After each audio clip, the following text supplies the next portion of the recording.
Hello बच्चे लोग, कैसे हो आप लोग भाई। तो मुझे उम्मीद है आप सब लोगों की पढ़ाई बहुत अच्छे से चल रही होगी। मेरा नाम है प्रभात, क्लास 12th केमिस्ट्री में हम लोग चैप्टर पढ़ रहे हैं एल्कोहल, फिनॉल एंड ईथर। आज हमारा इस चैप्टर का थर्ड लेक्चर है। आज के लेक्चर में हम लोग बात कर रहे होंगे एल्किल मतलब जो हमारे एल्कोहल है उनके मेथड ऑफ प्रिपरेशन के बारे में, एल्कीन की हेल्प से इन्हें कैसे बनाते हैं, और साथ ही साथ रिडक्शन ऑफ कार्बोनिल कंपाउंड्स की हेल्प से एल्कोहल को कैसे बनाया जाता है। ये दोनों ही रिएक्शन बहुत इंपॉर्टेंट है, हमारे एग्जाम में फ्रीक्वेंटली पूछी जाती हैं। तो बिना और कोई टाइम वेस्ट करिए सीधे हम अपना आज का डिस्कशन स्टार्ट करते हैं। सबसे पहले हम लोग जो रिएक्शन स्टडी करने वाले हैं उसका नाम है ऑक्सीमर्कुरेशन डीमर्कुरेशन। इस रिएक्शन की हेल्प से एल्कीन को कन्वर्ट करा जाता है एल्कोहल में, और एल्कीन को अल्कोहल में कन्वर्ट करने के लिए जो रिएजेंट रिक्वायर्ड होता है वो होता है यहां पर मर्क्यूरिक एसिटेट। और क्योंकि यहां पर आप मर्क्यूरिक एसिटेट इस्तेमाल कर रहे हो और उसके बाद आप ये मर्क्यूरी इसके अंदर से निकाल दोगे और वाटर ऐड कर दोगे, इसीलिए इस रिएक्शन का नाम है ऑक्सीमर्कुरेशन डीमर्कुरेशन। मतलब पहले मर्क्यूरी लगाओ और बाद में उसे हटा दो। तो इस रिएक्शन में आपको करना क्या होगा, सबसे इंपॉर्टेंट बात है ये याद रखना। रिएक्टेंट यहां पर हम क्या ले रहे हैं, यहां पर हमारे पास रिएक्टेंट है एल्कीन। अब एल्कीन की रिएक्शन हम कराने वाले हैं मर्क्यूरिक एसिटेट से इन प्रेजेंस ऑफ वाटर, और साथ ही साथ इसके बाद इसका ट्रीटमेंट करेंगे सोडियम बोरॉन हाइड्राइड से। अब इस रिएक्शन का एंड प्रोडक्ट कैसे बनाया जाता है पहले हम लोग इसके बारे में बात करेंगे, फिर ये देखेंगे कि इस रिएक्शन को कैसे एक्चुअल में करा जाता है, इसकी मैकेनिज्म क्या है। क्योंकि देखो एक्चुअल में ना किसी भी रिएक्शन में हमारे लिए ये जानना बहुत ज्यादा जरूरी होता है कि उस रिएक्शन को अगर हमें रिएक्टेंट और रिएजेंट दे रखा है तो फाइनल प्रोडक्ट कैसे बनाते हैं। अगर ये चीज आपको आ गई तो ये मान के चलिए मोस्ट ऑफ द क्वेश्चन तो आप बड़े आराम से कर लोगे। और बाकी कुछ क्वेश्चन जो बड़े स्पेशल टाइप के होते हैं, अच्छे क्वेश्चन होते हैं, उनके लिए आपको मैकेनिज्म की रिक्वायरमेंट होती है। तो फटाफट अगर हम लोग बात करें इस रिएक्शन को आपको कैसे कंडक्ट करना है, तो बहुत ही सिंपल सा आइडिया है। इस रिएक्शन को कंडक्ट करने के लिए हमें बस anti Markovnikov rule Markovnikov rule की हेल्प से वाटर ऐड कर देना है। मतलब ये दोनों रिएजेंट जब एल्कीन के साथ रिएक्शन करेंगे तो फाइनल प्रोडक्ट दरअसल में मार्कोनिकॉफ रूल से वाटर ऐड करने पर बन जाएगा एल्कीन में। अब मार्कोनिकॉफ रूल से वाटर कैसे ऐड होता है इसके बारे में बहुत डिटेल में मैंने इससे प्रीवियस लेक्चर्स में इसी चैप्टर में बता रखा है। अगर वो टॉपिक आपने अच्छे से पढ़े नहीं है तो यहां पर मैं आपको एडवाइस करूंगा कि जरूर आप उन्हें अच्छे से प्रिपेयर कर लो।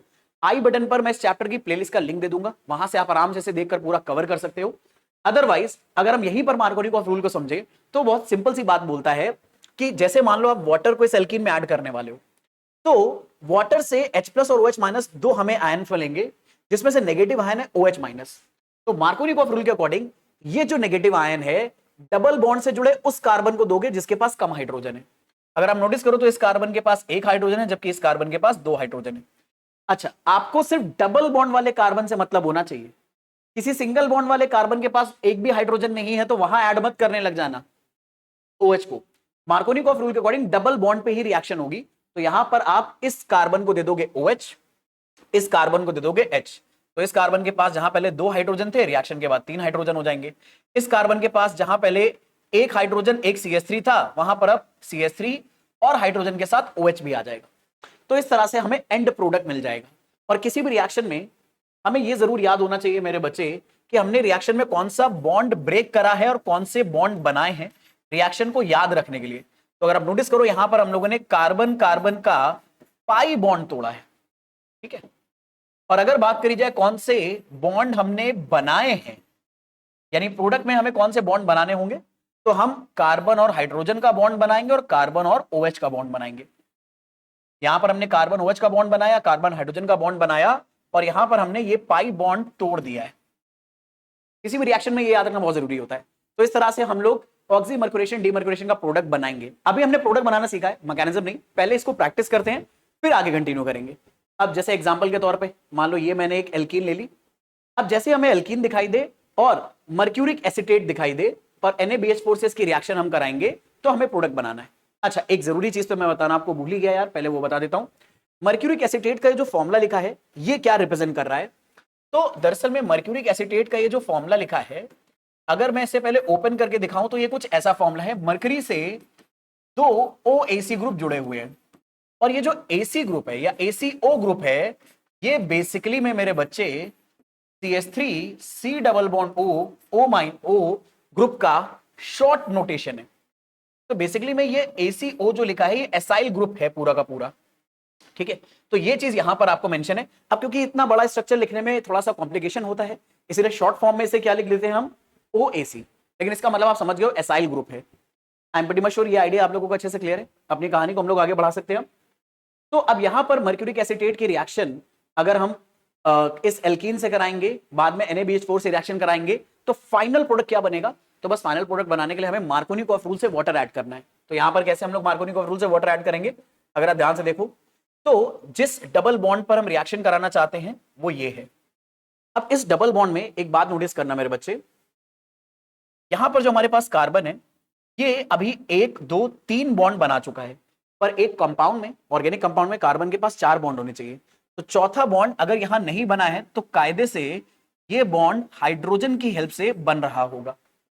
तो अगर हाइड्रोजन यहां मेंशन नहीं है तो आप हाइड्रोजन बना लो, ताकि आप आराम से देख पाओ कि किस डबल बॉन्ड से जुड़े कार्बन पे हाइड्रोजन ज्यादा है, किसके पास हाइड्रोजन कम है। अब अगर यहां पर कार्बन के बारे में बात करें तो यहां पर डबल बॉन्ड है, एक सिंगल बॉन्ड, एक सिंगल बॉन्ड, तो यहां पर ऑलरेडी इस कार्बन के 4 बॉन्ड बन चुके हैं, 1 2 3 4। अब अगर 4 बॉन्ड बन चुके हैं तो हमें बॉन्ड यहां पर कोई और एक्स्ट्रा बनाना नहीं है, तो हाइड्रोजन यहां पर अवेलेबल नहीं होगा। तो हम लोग ये प्रेडिक्ट कर सकते हैं कि डबल बॉन्ड से जुड़े इस कार्बन के पास एक भी हाइड्रोजन नहीं है, जबकि इस डबल बॉन्ड वाले कार्बन के पास एक हाइड्रोजन है। और अगर मैं ऑक्सीमर्कुरेशन डीमर्कुरेशन करा रहा हूं तो प्रोडक्ट बनाने के लिए बस मुझे वाटर ऐड करना है मार्कोनिकॉफ रूल से। तो वाटर अगर मार्कोनिकॉफ रूल से ऐड करेंगे तो OH माइनस डबल बॉन्ड से जुड़े उस कार्बन को मिलेगा जिसके पास कोई हाइड्रोजन नहीं है। तो OH माइनस आप इस कार्बन को दे दो, H प्लस इस कार्बन को दे दो, तो हाइड्रोजन इस कार्बन को अगर मिलेगा तो एक हाइड्रोजन और आ जाएगा और OH इसको मिल जाएगा। तो यहां पर अगर हम लोगों ने बात करी कौन से बॉन्ड तोड़े, तो इस रिएक्शन में ध्यान रखना हम बॉन्ड कौन सा ब्रेक कर रहे हैं, कार्बन कार्बन का पाई बॉन्ड। और अगर बात करें कौन से बॉन्ड हमने फॉर्म करे हैं, तो यहां पर बॉन्ड जो फॉर्म हुए हैं वो है मेरे बच्चे कार्बन का एक हाइड्रोजन के साथ बॉन्ड और कार्बन का OH के साथ बॉन्ड। तो इस तरह से ये रिएक्शन बड़ी सिंपल तरीके से हमें करनी है। अब बात आती है इसकी मैकेनिज्म की, तो उसकी मैकेनिज्म के बारे में भी क्विकली हम लोग बात कर लेते हैं।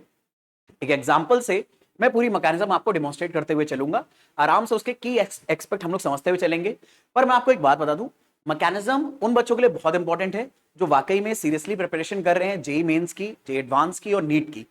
लेकिन अगर आप बोर्ड्स के लिए काम कर रहे हो तो मैकेनिज्म में यहां पर ज्यादा इंटरेस्ट आपको लेने की उतनी जरूरत नहीं है। रीजन बड़ा सिंपल है, इसकी मैकेनिज्म एनसीईआरटी में भी गिवन नहीं है। और मोस्टली बोर्ड्स के बच्चों के लिए अगर बात करी जाए तो एनसीईआरटी में जो जो मैकेनिज्म गिवन है वो तो आपके लिए बहुत इंपॉर्टेंट हो जाएंगी, लेकिन उसके अलावा अगर आप मैकेनिज्म पढ़ रहे हो तो आपके लिए बस कॉम्पिटिटिव एग्जाम में ही बहुत अच्छे से काम आएगी। तो फटाफट आगे बात करते हैं इस मैकेनिज्म के बारे में। तो इस मैकेनिज्म में किस तरह का प्रोसीजर होता है, इसे वन बाय वन मैं पूरा आपको क्लियर करते हुए चलता हूं एक जनरल एग्जांपल से। मान लो ये हम लोगों ने एक एल्कीन ली, ठीक है।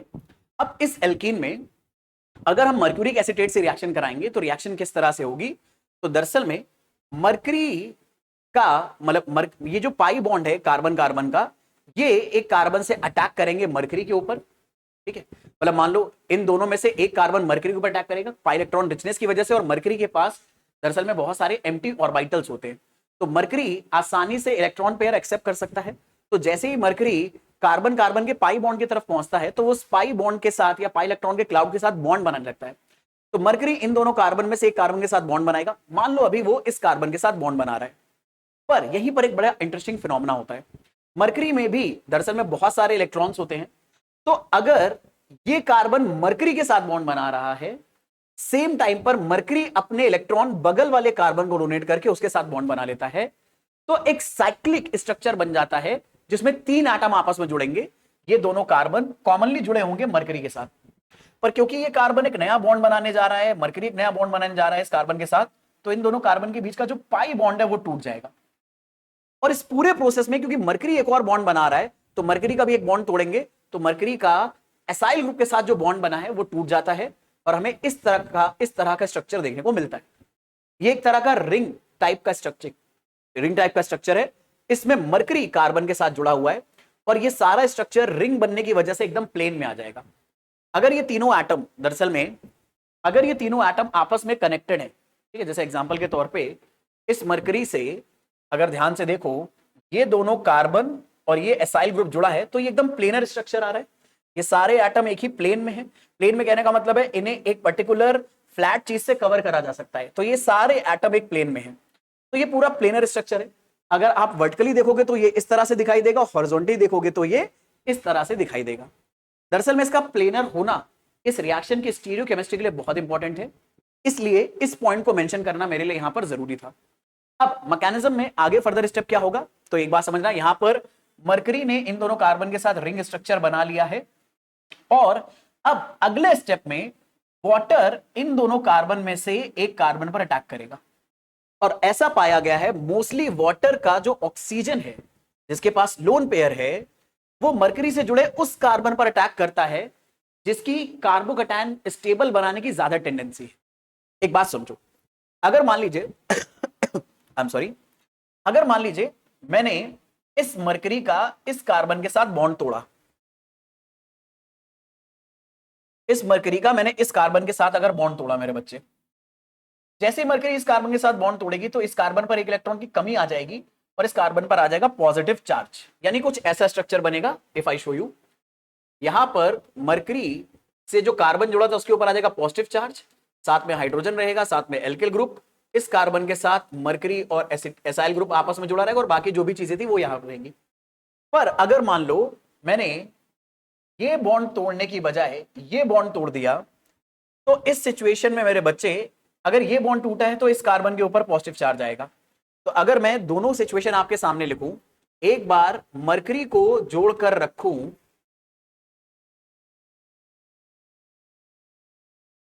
दरअसल में एल्किल ग्रुप से जुड़े कार्बन के पास तो उसके बगल वाले कार्बन पर पॉजिटिव चार्ज आ जाएगा, बाकी जो भी इसमें एटम है वो लगे रहेंगे यहां पर। ठीक है, अब नोटिस करना ये जो कार्बन पर पॉजिटिव चार्ज आया है, अभी सिचुएशन ऐसी है कि ये 1 डिग्री कार्बोकैटायन है, जबकि यहां पर अगर बात करें तो ये 2 डिग्री कार्बोकैटायन, ज्यादा स्टेबल कार्बोकैटायन ये बन रहा है।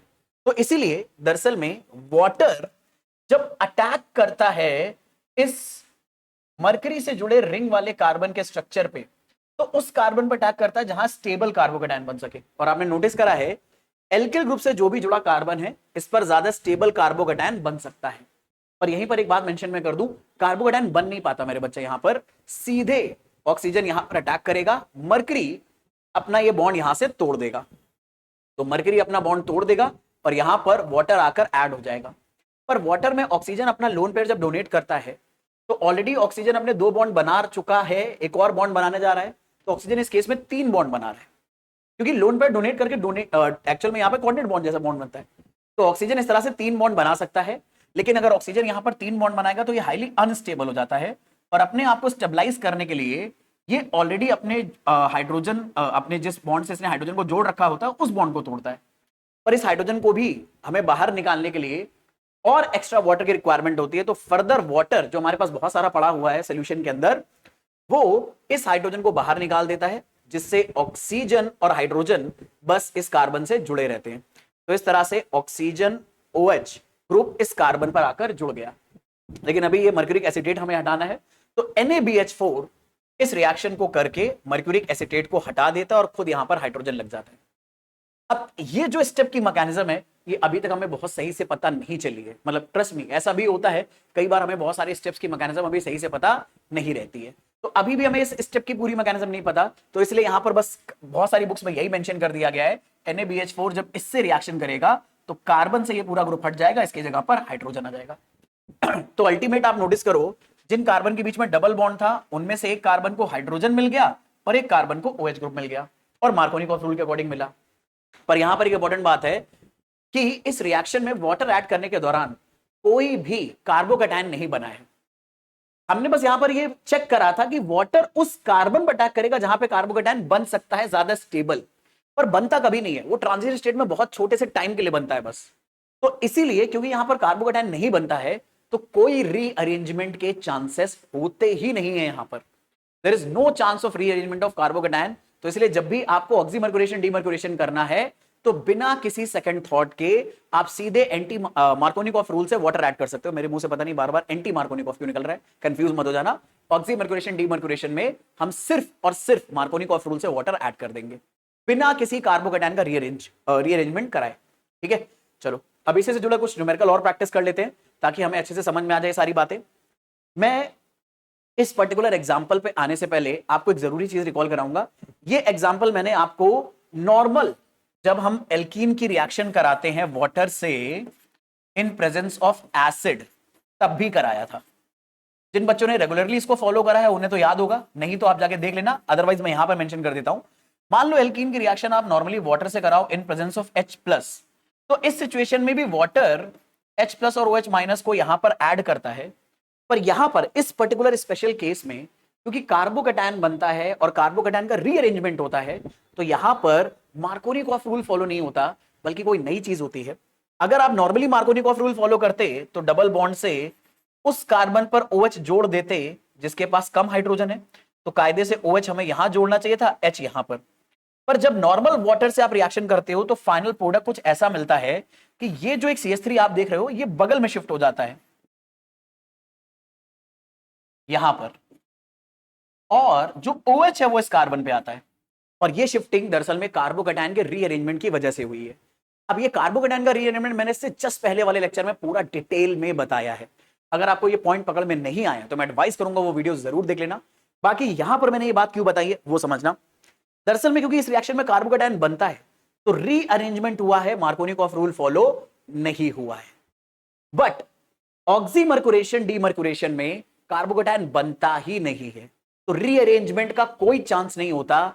आपको सिंपल मार्कोनिकॉफ रूल से वाटर ऐड कर देना है। तो यहां पे नोटिस करो, सिंपल मार्कोनिकॉफ रूल से हमने वाटर ऐड करा, OH मिल गया इस कार्बन को और हाइड्रोजन मिल गया इस कार्बन को। मैं थोड़ा जूम करके आपको दिखा देता हूं। ये देखो, OH मिल गया इस कार्बन को यहां पर, और डबल बॉन्ड से जुड़ा ये जो कार्बन है इसे मिल गया हाइड्रोजन। नोटिस करो इसके पास पहले 2 हाइड्रोजन थे, अब यहां पर 1 हाइड्रोजन और आ गया, 3 हाइड्रोजन हो गए।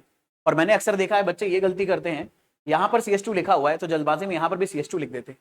अरे मेरे बच्चे, इसलिए मैं कह रहा हूं आपको बार बार ये याद रखने की जरूरत होती है। आप ये मेंशन, ये याद रख के देखो, ये याद जरूर रखो कि कहां पर बॉन्ड टूटा और कहां पर बॉन्ड बना है। जो बॉन्ड बने उसके हिसाब से आप चेंजेस जरूर लेकर आओ अपने फाइनल प्रोडक्ट में। तो I am pretty much sure ये बहुत अच्छा आइडिया आप लोगों को समझ में आ गया। तो ये एक पर्टिकुलर रिएक्शन रह गई थी एल्कीन से एल्कोहल बनाने के प्रोसेस में, ये मैंने आपको पूरी कवर करके दे दी है। अब अपनी कहानी को हम लोग आगे चलाते हैं। बहुत ही इंपॉर्टेंट इसके आगे वाली रिएक्शन पढ़ना स्टार्ट करते हैं। ये एग्जांपल बहुत ही इंटरेस्टिंग और इंपॉर्टेंट था। आई होप ये आप लोगों को समझ में आ गया होगा। पहले देख लेते हैं एक क्वेश्चन प्रैक्टिस करने की जगह है अपने पास। चलो नहीं है कोई बात नहीं, मैंने इतने इनफ क्वेश्चन आपको प्रैक्टिस करा दिए, इससे आपका सारा काम चल जाएगा ऑक्सीमर्कुरेशन डीमर्कुरेशन में। अब अगली रिएक्शन में दरअसल में हमें कार्बोनिल कंपाउंड के रिडक्शन की हेल्प से अल्कोहल बनाना सीखना है। यहां पर एक बड़ी इंपॉर्टेंट बात सुनना, पहले तो हम ये समझ जाएंगे कार्बोनिल कंपाउंड्स क्या होते हैं, तभी तो हम आगे रिएक्शन कराएंगे।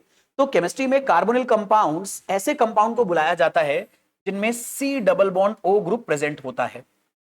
अब C double bond O group present होने पर एक दिक्कत ये आएगी मेरे बच्चे कि हमारे कार्बन के पास अभी भी 2 बॉन्ड एम्प्टी रहेंगे अपना टेट्रावेलेंसी कंप्लीट करने के लिए। तो एक बॉन्ड तो चलो मान लो ये किसी एल्किल ग्रुप से जोड़ लेगा, तब भी एक बॉन्ड बच गया। तो अब ये एक बॉन्ड अलग अलग एटम के साथ, अलग अलग ग्रुप के साथ जुड़कर ये जो कार्बोनिल कंपाउंड है ये नए नए टाइप के अलग अलग फैमिली ऑफ कंपाउंड बनाता है। तो पहले हमें उन कार्बोनिल कंपाउंड की फैमिलीज को समझना है। अब एक बात समझना, हर कार्बोनिल कंपाउंड की फैमिली कैसे चेंज होगी अगर मैं आपको बताऊं, तो कार्बोनिल कंपाउंड में कार्बन से यहां पर जो एक बॉन्ड बचा है वो किसी नए एटम या नए ग्रुप से जुड़ेगा, और वो नया एटम या नया ग्रुप कार्बोनिल कंपाउंड की नई फैमिली बना देगा। जैसे एग्जांपल के तौर पे अगर इस अच्छा ये जो कार्बोनिल ग्रुप है इसके कार्बन को बोलते हैं कार्बोनिल कार्बन। तो कार्बोनिल कार्बन पे अगर मैंने यहां पर हाइड्रोजन जोड़ दिया तो जो फैमिली ऑफ कंपाउंड बनेगा उसे बोलेंगे एल्डिहाइड। अगर मैंने कार्बोनिल कार्बन पे एक और एल्किल ग्रुप जोड़ दिया तो इसे बोलेंगे कीटोन। अब ये दोनों एल्किल ग्रुप सेम भी हो सकते हैं, डिफरेंट भी हो सकते हैं, तो हमारे पास डिफरेंट डिफरेंट टाइप के कीटोन आ सकते हैं। अगर यहां पर कार्बोनिल कार्बन पे OH जोड़ देंगे तो बन जाएगा कार्बोक्सिलिक एसिड, ये आपको याद रखना है। अगर यहां पर NH2 जोड़ देंगे या NR2 जोड़ देंगे तो बन जाएगा अमाइड।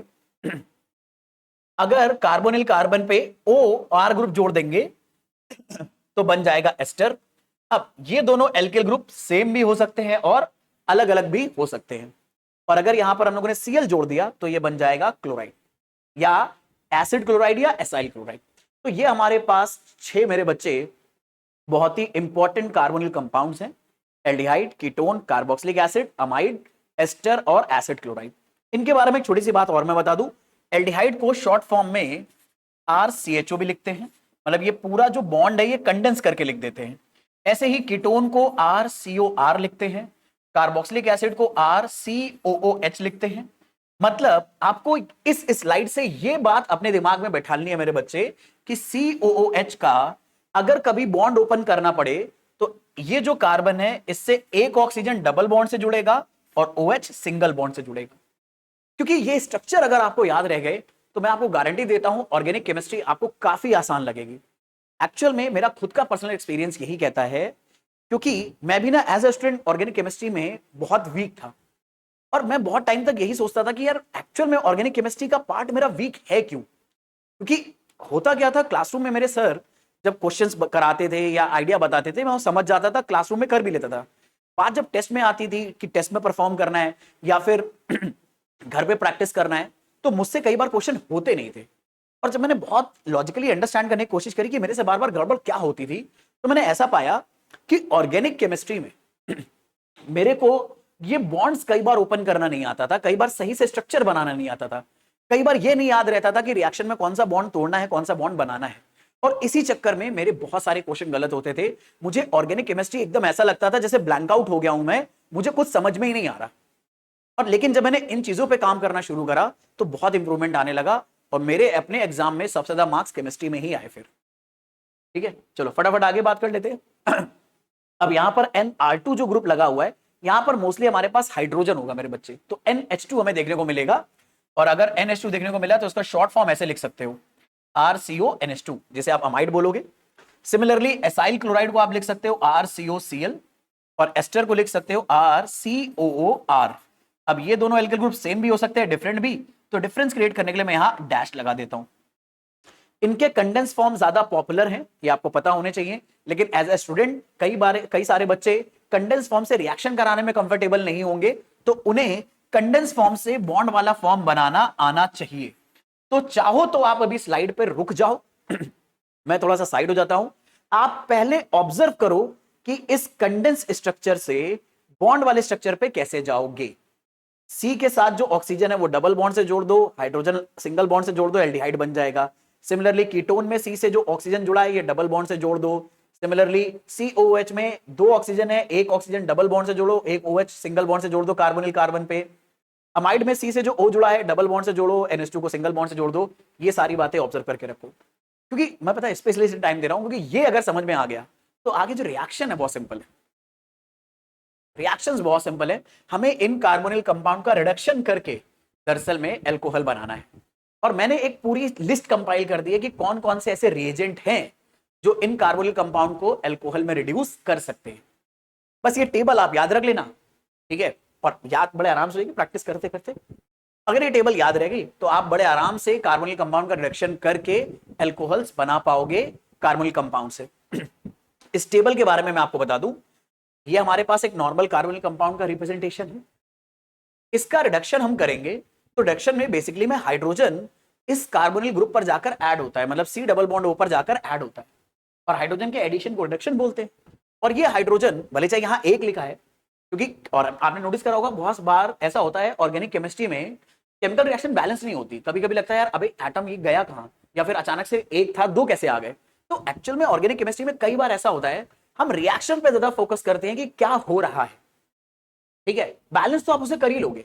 यहां पर भी कुछ ऐसा है, लिखा यहां पर एक हाइड्रोजन है पर एक्चुअल में दो हाइड्रोजन रिएक्शन करते हैं, एक इस ऑक्सीजन पर जाकर जुड़ेगा, एक इस कार्बन पर जाकर जुड़ेगा।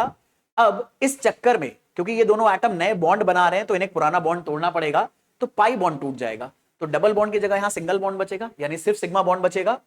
O से हाइड्रोजन जुड़ गया, कार्बन से भी हाइड्रोजन जुड़ गया। आप कहोगे दिख तो रहा नहीं है, अरे बॉन्ड लाइन स्ट्रक्चर में हाइड्रोजन जरूरी नहीं है कि आप बनाओ, बना दोगे तो भी चलेगा, नहीं बनाओगे तो भी चलेगा। इस कार्बन की जो चौथी वैलेंसी है वो हाइड्रोजन से ही पूरी हो रही है। तो ये देखो हमारे पास कार्बोनिल कंपाउंड है, इधर एल्कोहल है, और क्योंकि हाइड्रोजन जाकर ऐड हो रहा है इसलिए इस प्रोसेस को हम लोग बोल देते हैं रिडक्शन। अब बस हमें यह समझना है कि रिडक्शन करने के लिए हमारे पास कौन कौन से रिएजेंट अवेलेबल है और हमारे पास कौन कौन से अलग अलग कार्बोनिल कंपाउंड प्रेजेंट है। तो मेरे बच्चे हमारे पास देखो एल्डिहाइड है, कीटोन, एस्टर, कार्बोक्सिलिक एसिड और एसिड क्लोराइड। अब कौन कौन से रिएजेंट इन सारे कार्बोनिल कंपाउंड को एल्कोहल में रिड्यूस कर सकते हैं? तो एक बहुत ही इंपॉर्टेंट रिएजेंट है LiAlH4, इसका पूरा नाम होता है लिथियम एल्युमिनियम हाइड्राइड। अगर नाम याद कर सकते हो तो ठीक है, नहीं तो फॉर्मूला तो इतना पता होना चाहिए LiLH4, और करना कुछ नहीं है। LiLH4 का काम है आपको हाइड्रोजन प्रोवाइड करके देना, और ये हाइड्रोजन जहां पर भी C double bond O group आप देख रहे हो उसे कन्वर्ट कर देगा एल्कोहल में, मतलब ये पूरा ग्रुप हट जाएगा, इसकी जगह पे CH2OH आ जाएगा। ऐसे यहां पर C डबल बॉन्ड O हट जाएगा, यहां पर CHOH आ जाएगा। ऐसे यहां पर पूरा एस्टर रिड्यूस हो जाएगा एल्कोहल में, एसिड क्लोराइड रिड्यूस हो जाएगा एल्कोहल में, ठीक है, एसिड भी रिड्यूस हो जाएगा एल्कोहल में। अगर मैं एग्जांपल के तौर पे बताऊं तो कुछ ऐसा होगा मेरे बच्चे। अरे हट, छोटा हो जा भाई। चलो एक एग्जांपल से मैं यहां पर आपको बताता हूं। जैसे मान लो मेरे पास ये एक एल्डिहाइड है, मैंने कहा इस एल्डिहाइड की रिएक्शन LiLH4 से करो। हालांकि LiLH4 के बाद हमें वाटर भी डालना पड़ता है, एक के बाद एक ये दोनों रिएक्शन हमें करानी पड़ती हैं। तो LiLH4 के साथ वाटर ऐड करोगे तो कुछ नहीं करना, ये जहां CHO लिखा हुआ है ये पूरा कन्वर्ट हो जाएगा CH2OH में। तो एल्डिहाइड दरअसल में LiLH4 से रिड्यूस होकर बनाते हैं एल्कोहल। एल्डिहाइड की बजाय अगर हमने कोई कीटोन ले लिया, जैसे सबसे सिंपल जो कीटोन होता है ये एसीटोन होता है। अब एसीटोन की रिएक्शन अगर तुमने LiAlH4 से करी इन प्रेजेंस ऑफ, मतलब बाद में इसके बाद वाटर से ट्रीटमेंट करा, कुछ नहीं करना, ये जो C double bond O group देख रहे हो इसे आप CHOH में कन्वर्ट कर दो। और कीटोन की रिएक्शन अगर LiLH4 से करते हो तो जो एल्कोहल बनते हैं ये 2 डिग्री एल्कोहल बनते हैं। आपको ये भी याद रखना पड़ेगा एल्कोहल की डिग्री कौन सी आ रही है मेरे बच्चे।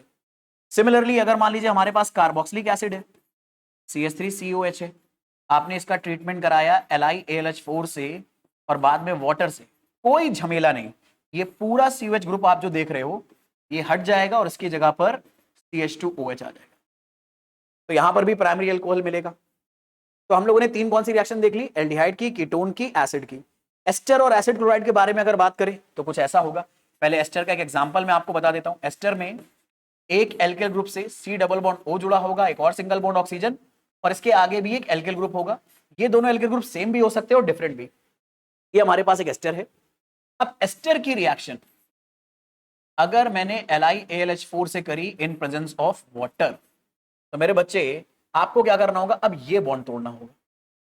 ये बॉन्ड तोड़ा तो ये पार्ट अलग बना और ये पार्ट अलग, इसका अलग एल्कोहल बना दो, इसका अलग एल्कोहल, तो 2 कार्बन का जो एल्कोहल बनेगा, यहां पर इस पार्ट में 2 कार्बन है तो आपको 2 कार्बन का एल्कोहल बनाना है। इधर 1 कार्बन है, 1 कार्बन का एल्कोहल बनाओ। और एल्कोहल में ये चीज जो आप देख रहे हो ये दरअसल में CH2OH में कन्वर्ट होती है, और ऐसे यहां पर ये CH3OH बना लेता है।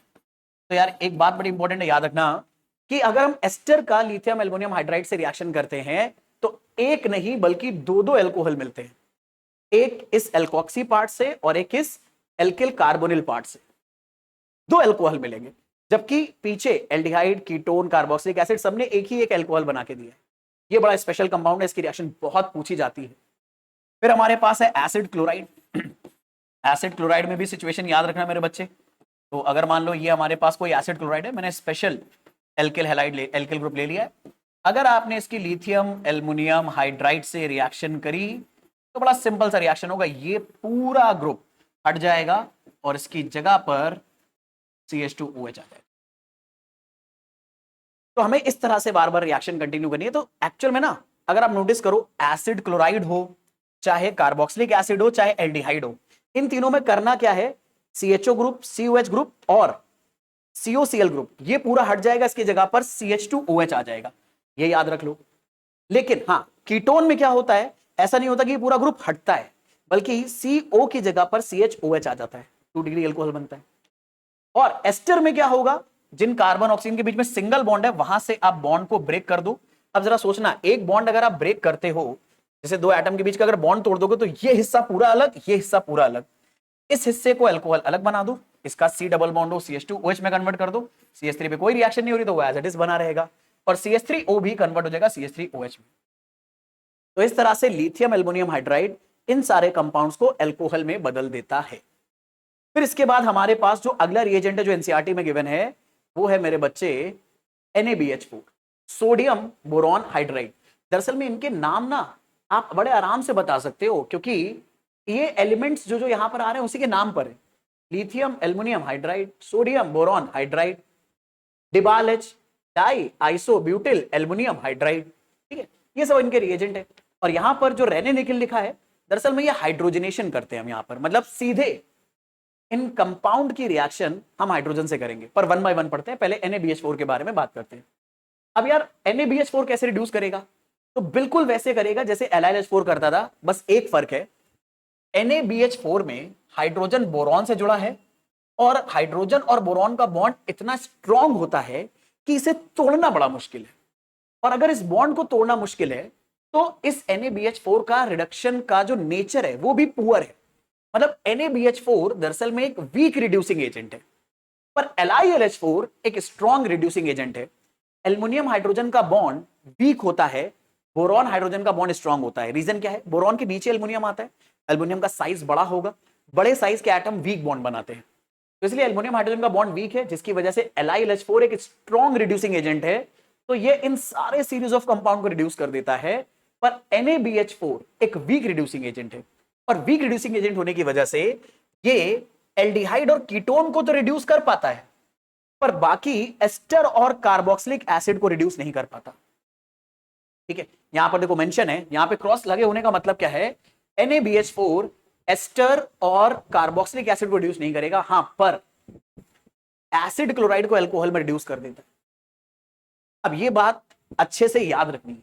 दरअसल में आपको इन केमिस्ट्री अगर किसी भी रिड्यूसिंग एजेंट या ऑक्सीडाइजिंग एजेंट की रिएक्शन आप पढ़ रहे हो तो आपको यह तो पता होना चाहिए कि वो रिड्यूसिंग एजेंट कौन कौन से कंपाउंड के साथ रिएक्शन करता है, पर साथ ही साथ यह भी पता होना चाहिए कि वो रिएजेंट किन कंपाउंड के साथ रिएक्शन नहीं करता है, क्योंकि इसके ऊपर भी क्वेश्चन पूछने वाला पर्सन आपसे बहुत अच्छे से पूछ सकता है क्वेश्चन।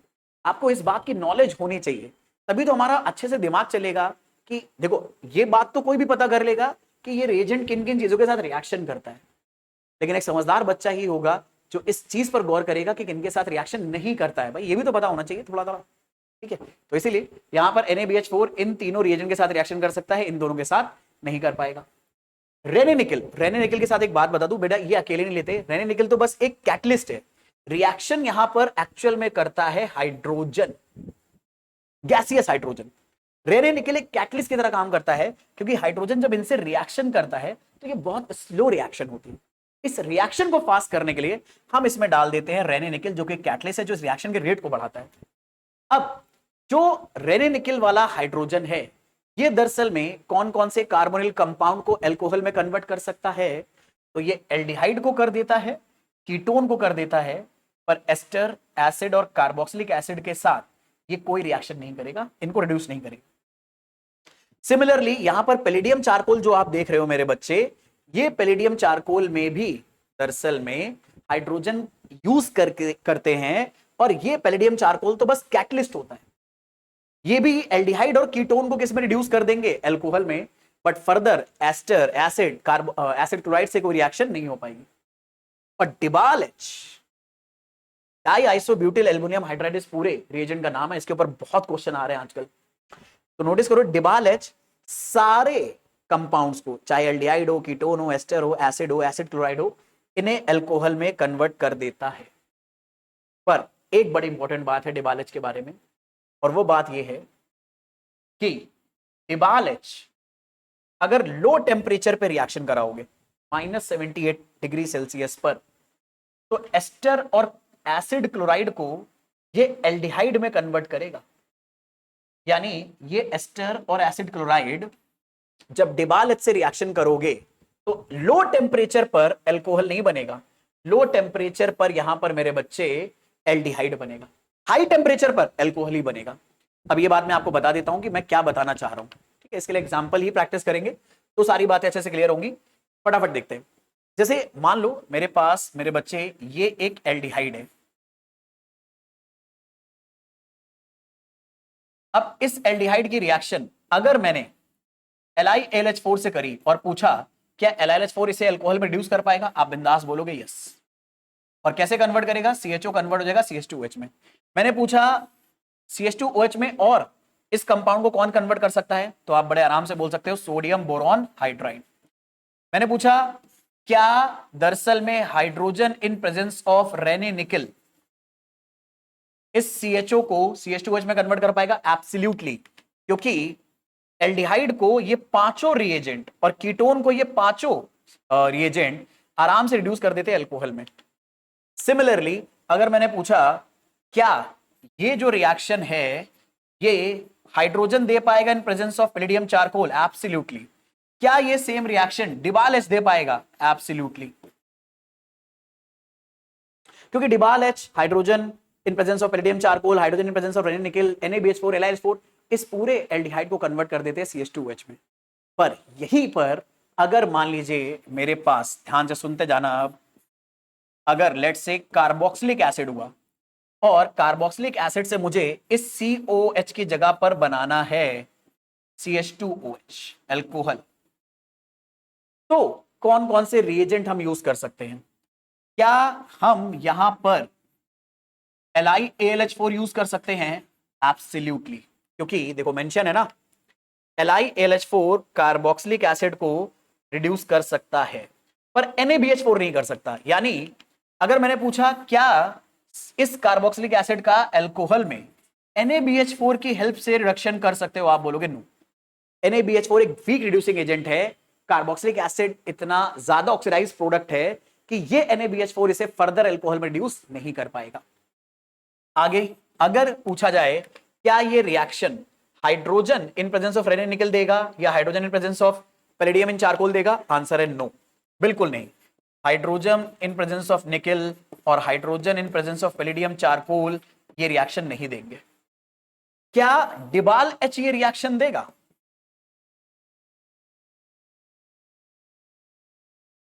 तो let me tell you, DIBAL H ये रिएक्शन देता है हाई टेम्परेचर पे। अगर एलिवेटेड टेम्परेचर है तो ये रिएक्शन पक्का हो, नो डाउट। पर अगर लो टेम्परेचर है तो ये रिएक्शन एल्डिहाइड पर रुक जाती है। तो याद रखना, कार्बोक्सिलिक एसिड के साथ डिबाल एच एल्कोहल तभी बनाएगा अगर हाई टेम्परेचर हो और डिबाल एच का अमाउंट ज्यादा हो। या तो ये बोल दो ये एक्सेस में हो या ये बोल दो ये दो इक्विवेलेंट हो। दो इक्विवेलेंट का मतलब क्या है? दरअसल में डिबाल एच अगर सिर्फ एक इक्विवेलेंट है, यानी इसके एक मॉलिक्यूल के लिए एक मॉलिक्यूल डिबाल एच है या इसके एक मोल के लिए एक मोल डिबाल एच है, तो ये एल्डिहाइड पे ही जाकर रुक जाएगा। डिबाल एच ज्यादा है तो वो एल्डिहाइड को भी रिड्यूस कर देगा कार्बोक्सिलिक अल्कोहल में। तो या तो डिबाल एच की रिएक्शन अगर कार्बोक्सिलिक एसिड करके अल्कोहल बनाना है, टेम्परेचर हाई रखो या डिबाल एच का अमाउंट ज्यादा रखो। आई होप ये वाली बात आपको पकड़ में आई है। सेम बात मेरे बच्चे आपको एस्टर के लिए भी फॉलो करनी है। और एस्टर में भी देखो NaBH4 अल्कोहल में रिड्यूस नहीं कर पाएगा, हाइड्रोजन इन रेनिन निकल नहीं कर पाएगा, हाइड्रोजन इन पैलेडियम चारकोल नहीं कर पाएगा, डिबाल एच करता है। और वही वाली बात, डिबाल एच अगर ज्यादा है, डिबाल एच हमारे लिए सबसे इंपॉर्टेंट कंपाउंड है। मान लो मेरे पास एक एस्टर है, ये अब इस एस्टर की रिएक्शन मैंने मेरे बच्चे कराई LiLH4 से। बिंदास LiLH4 ये बॉन्ड तोड़ेगा, इधर के पूरे हिस्से को अल्कोहल बनाएगा, इधर के पूरे को अल्कोहल बनाएगा। ये C डबल बॉन्ड O जो आप देख रहे हो ये कन्वर्ट होगा अल्कोहल में। और कन्वर्ट कैसे होगा? बच्चे जल्दबाजी में भूल जाते हैं क्या करना है। यहां पर पूरा C डबल बॉन्ड O को कन्वर्ट कर दो CH2OH में। और अगर CH3O के बारे में बात करें तो ये कन्वर्ट हो जाएगा CH3OH में। ये हमारा प्रोडक्ट होगा। सिमिलरली अगर मान लो आपसे कहा गया यार इस एस्टर को रिड्यूस करो NaBH4 से, तो आप बोल दो कि भैया कोई रिएक्शन नहीं होगी। NaBH4 इतना वीक रिड्यूसिंग एजेंट है कि एस्टर को आगे रिड्यूस नहीं कर सकता। अगर आपसे पूछा गया हाइड्रोजन इन प्रेजेंस ऑफ निकल या रेने निकल एक टाइप का स्पेशल निकल होता है, उसे किसी तो मेटल के साथ इन्फ्यूज करा जाता है, मैं वो मेटल का नाम भूल रहा हूं, रेने निकल इसीलिए उसका नाम बुलाया जाता है, ठीक है। तो रेने निकल बेसिकली में निकल है लेकिन एक मेटल के साथ उसे यूज करा जाता है, मतलब उसका अलॉय बनाकर शायद या फिर उसकी प्रेजेंस में करा जाता है। अब अगर बात की जाए तो यहां पर कोई रिएक्शन नहीं होगी। सिमिलरली अगर हाइड्रोजन लिया in presence of palladium charcoal, again no reaction. हाँ, अब यहीं पर आ जाएगी इंटरेस्टिंग चीज। अगर डिबाल एच ले लिया हमने, तो डिबाल एच अगर हाई टेम्परेचर पे लोगे और अमाउंट वाइज ज्यादा लोगे तो यहां पर भी यही रिएक्शन होगी सेम, कि अल्कोहल बन जाएगा। हाँ, पर एक इंपॉर्टेंट बात यहां पर मेंशन मैं करना चाहूंगा कि अगर डिबाल एच से रिएक्शन करी लो टेम्परेचर पर, तो ये जो CO वाला पार्ट है ये एल्डिहाइड पे रुक जाएगा। बस यही बात ध्यान रखने वाली है। अगर हाई टेम्परेचर पे रिएक्शन है तो पूरा अल्कोहल बनेगा, C डबल बॉन्ड वाला पार्ट। अगर लो टेम्परेचर पे रिएक्शन है तो एल्डिहाइड पे रुक जाएगा। हाँ, ये पार्ट अभी भी अल्कोहल में कन्वर्ट होगा क्योंकि इसके पास और कोई ऑप्शन नहीं है। बस ये एक इंपॉर्टेंट बात है डिबालेज के बारे में याद रखना, क्योंकि इसका लैब में बहुत ज्यादा यूज करा जाता है स्पेसिफिक रिडक्शन करने के लिए एस्टर्स का एल्डिहाइड में, और ये आगे एनसीईआरटी में भी गिवन है, इसीलिए मैं आपको बता रहा हूं, इसे बहुत अच्छे से याद रखिएगा मेरे बच्चे। जब हम लोग एल्डिहाइड कीटोन चैप्टर पढ़ेंगे तो वहां पर देखोगे इस रिएक्शन से भी आपको मेंशन्ड है कि किस तरह से हम लोग प्रोडक्ट बनाते हैं, किस तरह से एस्टर का यूज करके एल्डिहाइड बनाते हैं। तो एस्टर से अल्कोहल बना सकते हैं। अच्छा, एक बात बता दूं, ये एनसीईआरटी में मेंशन नहीं है ये रिएक्शन। जब आप अल्कोहल का चैप्टर पढ़ोगे मेथड ऑफ प्रिपरेशन का, तो डिबालेज वाली रिएक्शन मेंशन नहीं है, बट उसके ऊपर सवाल आते रहते हैं, क्योंकि वो उम्मीद करते हैं कि भाई उन्होंने तो बुक में वो बात दे रखी है, तो उम्मीद करते हैं कि टीचर्स को भी, टीचर्स आराम से ये बात कन्वे करें, क्योंकि कई कई चीजें उन्होंने सवालों के फॉर्म में पूछ रखी हैं। कई बार क्या होता है, वो सवाल हमसे मिस हो जाते हैं और इसके चक्कर में वो आइडिया मिस हो जाता है। तो ये आइडिया मुझे उम्मीद है आप लोगों को पकड़ में आ गया। सेम रिएक्शन एसिड क्लोराइड की भी आप कराओगे बिना किसी दिक्कत के। हाँ, बस ये है कि एसिड क्लोराइड लो टेम्परेचर पर अगर डिबालेज से रिएक्शन करेगा तो एल्डिहाइड, और हाई टेम्परेचर पर रिएक्शन करेगा तो अल्कोहल बनाएगा। अच्छा, ये जो क्लोरीन है ये HCl बना लेता है, इतनी सी बात है, ठीक है। तो I am pretty much sure reduction of carbonyl compound आप लोगों को अच्छे से समझ में आ गया है। आज के लेक्चर में नहीं रखेंगे, ये आपके लिए शीट बहुत इंपॉर्टेंट है। पूरी टेबल अगर आपने एक जगह बना ली, सारे पॉइंट्स इसके लिख लिए, ट्रस्ट मी आपके कम से कम 2-3 क्वेश्चन तो इस पूरी टेबल से ही आएंगे फॉर श्योर। तो ये अच्छी टेबल है, इसे याद रखना। आज के लेक्चर में नहीं रखेंगे। आई होप यहाँ पर ये सारे मेथड ऑफ प्रिपरेशन आपको समझ में आए। नेक्स्ट क्लास में एक बहुत ही इंपॉर्टेंट रिएक्शन हम लोग पढ़ना स्टार्ट करेंगे, ग्रिग्नार्ड रिएजेंट से कैसे अल्कोहल बनाया जाता है। इसके ऊपर जो लैंग्वेज वाले क्वेश्चंस होते हैं, बहुत बनते हैं, वो डिटेल में बात करेंगे। बाकी आई होप आप लोगों को ये सारी चीजें अब तक समझ में आई होंगी। आज के लेक्चर में नहीं रखेंगे, मिलेंगे नेक्स्ट क्लास में। तब तक के लिए जम के पढ़ाई करते रहो, रिवीजन करते रहो, जो भी डाउट आते रहे मेरे साथ डिस्कस करते रहो। हाँ, जाने से पहले एक एडवाइस करना चाहूंगा कि अगर आपने वीडियो देख लिया तो तुरंत इसको बंद करके कहीं और स्किप मत करके चले जाना। देखो, मोस्टली बच्चों के साथ दिक्कत ये होती है ना कि वो अपना हार्डवर्क डाल के कोई वीडियो देखकर नॉलेज गेन करते हैं, पर वो नॉलेज कई बार ना बस आप अपने इनर सेटिस्फैक्शन के लिए गेन करना चाहते हो, ताकि कि आपको गिल्ट ना हो कि आपने पढ़ाई करी है। आप नोटिस करना, कई बार ऐसा होता है कि वीडियो देखने के बाद भी वो चीज आपके दिमाग में उतने अच्छे से बैठती नहीं है। क्यों? क्योंकि आपने उसे बैठाला नहीं है, आपने बस वीडियो देखा है, इसलिए देख लिया कि आपको गिल्ट ना हो कि आपने एग्जाम के लिए प्रिपेयर नहीं करा है। मैंने तो उन सर का वीडियो देख लिया था, उन्होंने सारी चीजें बता दी थी, एग्जाम में क्वेश्चन आया मैं नहीं कर पाया, मैं क्या करूं। तो गिल्ट ना हो इस बात का, इसलिए आप ऐसा करते हो। पर नोटिस करो, हमें ऐसा नहीं करना है भाई, हमें वो चीजें समझनी है, और वो चीजें कैसे, मतलब चीजें समझोगे कैसे। तो इसलिए मैं बोल रहा हूं सीधे स्किप करके कहीं और मत लग जाना आप। अभी आप एटलीस्ट 5-10 मिनट दो और सारी इंफॉर्मेशन जो मैंने आपको इस पूरे वीडियो के लेक्चर के दौरान दी है उसे रिकॉल करो, आराम से रिकॉल करो। नोट्स बना ले तो बहुत अच्छी बात है, नहीं तो रिकॉल करते करते नोट्स बनाते हुए चलो।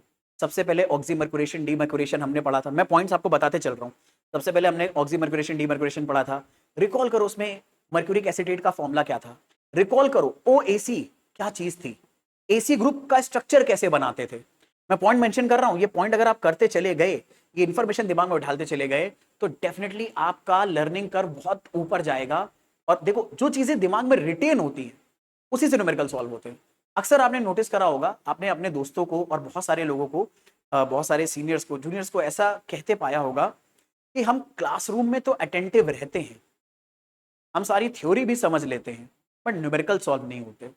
उसके पीछे एक बहुत सिंपल सा रीजन है मेरे बच्चे, क्योंकि कई बार आप थ्योरी क्लासरूम में पढ़ते टाइम तो सुन रहे हो, लेकिन वो दिमाग में सही से नहीं बैठ रही बहुत लंबे टाइम तक। जब तक क्लासरूम में वो फ्रेश इंफॉर्मेशन आपको दी गई है, आपको सारी चीजें पता है, क्लासरूम में आपके टीचर ने वो क्वेश्चन कराए, क्योंकि वो इन्फॉर्मेशन बड़ी फ्रेश आपके दिमाग में है, आपने बड़े आराम से उन्हें सॉल्व कर लिया। पर वही जब आपसे उम्मीद करी जाती है कि 10 दिन बाद आप रिकॉल करो, तो इन्फॉर्मेशन जो कि आपके दिमाग में बैठी ही नहीं है, ब्लैंक स्पेस है वहां पर, तो आपका दिमाग आपको हेल्प कर ही नहीं पाता, मिस कर देता है। जैसे एग्जाम्पल के तौर पर अगर मैं पूछूं एप्पल को हिंदी में क्या कहते हैं, तो आपको पता है कि उसे सेब कहते हैं। पर अगर मैं यही पूछ लूं कि यार एप्पल को किसी यूरोपियन लैंग्वेज में क्या कहते हैं, जैसे डच लैंग्वेज में क्या कहते हैं, या फिर नीदरलैंड की लैंग्वेज में क्या कहते हैं, तो शायद आप नहीं बता पाओगे, जबकि सवाल वही है। एक बार आपको जवाब बड़े अच्छे से पता था, एक बार बिल्कुल शायद आप कितनी भी कोशिश कर लो नहीं बता पाओगे बिना गूगल की हेल्प के। अब ऐसा ही कुछ होता है, अगर कोई इंफॉर्मेशन आपके दिमाग में नहीं है, तो कोई न्यूमेरिकल कोई क्वेश्चन कैसा आया है तो आप बिल्कुल ब्लैंक आउट फील करोगे, आपको समझ में नहीं आएगा कि करना क्या है। इसके लिए जरूरी दिमाग में बैठा लो। तो ऑक्सीमर्क्यूरेशन आप खत्म कर लो, फिर उसके बाद कार्बोनिल कंपाउंड्स क्या होते हैं एक बार उनको रिकॉल करो, कैसे उनके स्ट्रक्चर बनाए जाते हैं कंडेंस फॉर्म से, वो एक बार रिकॉल करो। फिर ये पूरी टेबल रिकॉल करो कि इस टेबल में अलग अलग कंपाउंड्स किस किस रिएजेंट की हेल्प से अल्कोहल में कन्वर्ट होते थे, हिबाल एच की क्या स्पेशल कंडीशंस हैं, उसके एग्जाम्पल रिकॉल करो। और मैं आपको गारंटी दे रहा हूं, मैंने भले चाहे इसको बताने में ऑलमोस्ट आपके लगा दिए हैं 45 मिनट, लेकिन आपको रिकॉल करने में 10 मिनट से ज्यादा भी नहीं लगेगा। और बस अगर आप रिकॉल करके बैठा ले गए अपने दिमाग में और आगे क्वेश्चन प्रैक्टिस करते टाइम भी रिकॉल करते रहे, तो ये इतने अच्छे से आपके दिमाग में बैठ जाएगा कि आप न्यूमेरिकल बड़े आराम से सॉल्व कर पाओगे। और अगर न्यूमेरिकल खुद से सॉल्व होते हैं ना, तो इतना कॉन्फिडेंस आ जाता है कि फिर हमें लगता है कि अब तो हम फोड़ देंगे भाई, मचा देंगे। जब न्यूमेरिकल नहीं होते हैं तो हमें डिप्रेशन होने लगता है, बहुत परेशान होने लगते हैं, फिर हमारा और कम कर मन करने लगता है पढ़ाई करने का। तो ये सारी बड़ी विशियस साइकिल है, और इसके लिए जरूरी है, इसकी पहली सीढ़ी ही साइकिल को तोड़ने की है कि आप जो इन्फॉर्मेशन कलेक्ट कर रहे हो क्लासरूम में ये वीडियो देखकर, उसे अपने दिमाग में रिटेन करो। ठीक है, तो आई होप मेरी बात आप लोगों को समझ में आई होगी। बाकी मिलेंगे नेक्स्ट क्लास में, तब तक के लिए जम के पढ़ाई करो। See you in the next class. Bye bye everyone, take a very good care of yourself.